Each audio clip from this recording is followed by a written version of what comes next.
ನಮಸ್ಕಾರ. ನಾವಿಲ್ಲಿ ರಾಮಚಂದ್ರಾಚಾರಿ ಅವ್ರ ಮನೆಯಿಂದ ಮಾತಾಡ್ತಾ ಇದ್ದೀವಿ. ಈಗ ಇದು ನಮಗೆ ಕೃಷಿ ಇದು ಸರ್ವೆ ನಂಬರ್ 67/5ರಲ್ಲಿ ಈ ಜಲನಯನ ಮತ್ತು ಅರಣ್ಯ ಇಲಾಖೆ ವತಿಯಿಂದ ನಮಗೆ ಸಸಿಗಳನ್ನ ತಂದು ನೆಡ್ಸ್ಕೊಟ್ರು.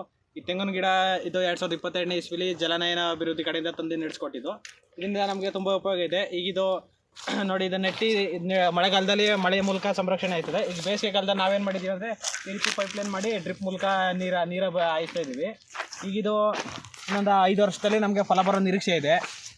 ಹಾಗೂ ಮತ್ತು ಅದಲ್ಲದೆ ಈಗ ಅರಣ್ಯ ಸಸಿಗಳಾದ ಆ ತೇಗ, ಮಾಗನಿ ಹಾಗೂ ಸಿಲ್ವಾರ ಈ ಗಿಡಗಳನ್ನ ನೆಡ್ಸ್ಕೊಟ್ಟಿದ್ದಾರೆ. ಅದರಿಂದ ಅದೀಗ ಆಲ್ರೆಡಿ 8ರಿಂದ 10 ಅಡಿ ಬೆಳೆದಿದೆ. ಹಾಗೂ ಅದಕ್ಕೂ ಕೂಡ ಡ್ರಿಪ್ ಮಾಡೋ ಪ್ಲ್ಯಾನಲ್ಲಿದ್ದೀವಿ. ಅದಲ್ಲದೆ ಈಗ ನಮಗೆ ಮುಂದೆ ಅದೊಂದು 10-15 ವರ್ಷದಲ್ಲಿ ನಮಗೂ ಅದರಿಂದ ಆದಾಯ ಬರೋ ನಿರೀಕ್ಷೆ ಇದೆ. ಅದರಿಂದ ನಮಗೆ ತುಂಬ ಉಪಯೋಗ ಇದೆ.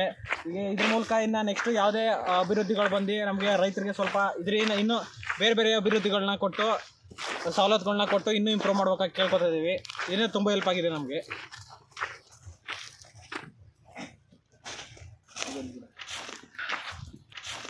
ನೋಡಿ ಸರ್, ಇದು ಮಾಗನಿ ಗಿಡ. ಈ ರೀತಿ ಅಲ್ಲಿ ನೋಡಿ ಸರ್, ಆ ಸೈಡ್ ಅಲ್ಲಿ ತೇಗ ಎಲ್ಲ ಆಲ್ರೆಡಿ 10 ಅಡಿ ಮೇಲೋಗಿದೆ. ಹಾಗೂ ಸಿಲ್ವಾರ ಇದೆಯಲ್ಲ, ಇದರಿಂದ ಒಂದು 10 ವರ್ಷಕ್ಕೆಲ್ಲ ನಮಗೆ ಆದಾಯ ಬರೋ ನಿರೀಕ್ಷೆಯಲ್ಲಿ ಇದೀವಿ ಸರ್. ಇದರಿಂದ ಈಗ ಸೇಲ್ ಮಾಡ್ಬೋದು, ಇಲ್ಲ ಮನೆಗೆ ಯೂಸ್ ಮಾಡ್ಕೋಬೋದು. ಆಲ್ರೆಡಿ ಅದು 10 ಅಡಿ ಮೇಲೋಗಿದೆ.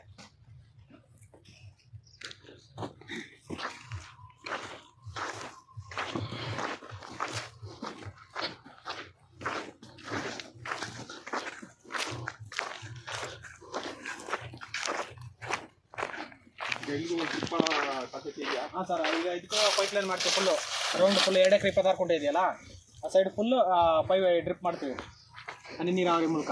ಮಳೆಗಾಲದಲ್ಲಿ ಹೆಂಗಿದ್ರು ಆಟೋಮೆಟಿಕ್ಕು ಮಳೆಯಿಂದ ನೀರು ಬರುತ್ತಲ್ಲ. ಈಗ ಬೇಸಿಗೆ ಕಾಲದಲ್ಲಿ ಸ್ವಲ್ಪ ಹೆಂಗಿದ್ರು ನೀರು ಬೇಕಲ್ಲ, ಇದಕ್ಕೆ ಆಗೋ ತೆಂಗಿನ ಗಿಡಕ್ಕೆಲ್ಲ ನೀರು ಬೇಕಲ್ಲ, ಹನಿ ನೀರಾವರಿ. ಅದು ಸುತ್ತ ರೌಂಡ್ಗೆ ಗುಂಡಿ ಟೈಪಲ್ಲಿ ಮಾಡಿ ಅದಕ್ಕೆ ನೀರು ಹಾಯಿಸ್ತೀವಿ. ನೋಡ್ಬೋದು ಸರ್, ಆಲ್ರೆಡಿ 10 ಅಡಿ ಮೇಲೋಗಿದೆ ಇದು ಗಿಡ. ಇನ್ನೊಂದು 10 ವರ್ಷಕ್ಕೆಲ್ಲ ಮರ ಎಲ್ಲ ದಪ್ಪಾಗಿ ಈಗ ಮನೆ ಯೂಸ್ಗಾಗಿರ್ಬೋದು, ಇಲ್ಲ ಸೇಲ್ ಮಾಡಿದ್ರೆ ಅದರಿಂದ ಇನ್ಕಮ್ ಆಗಿ ಬರ್ಬೋದು.